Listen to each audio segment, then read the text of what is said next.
Ek weet hulle is van SAPS. Bosbok, 10 Bosbok. Hulle het agter in Glasblok. En hulle gespot met 10 Bosbok. Okay, gewapende manne beweeg in.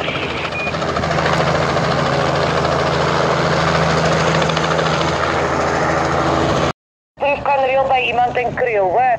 Is daar enige persoon in Kriel wat nog 'n bulletproof vir my beskikbaar het, asseblief?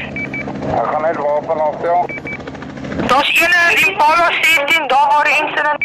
Ons sal ongelukkig nie daar kan ingaan om hom te gaan haal nie. Okay, ek jammer.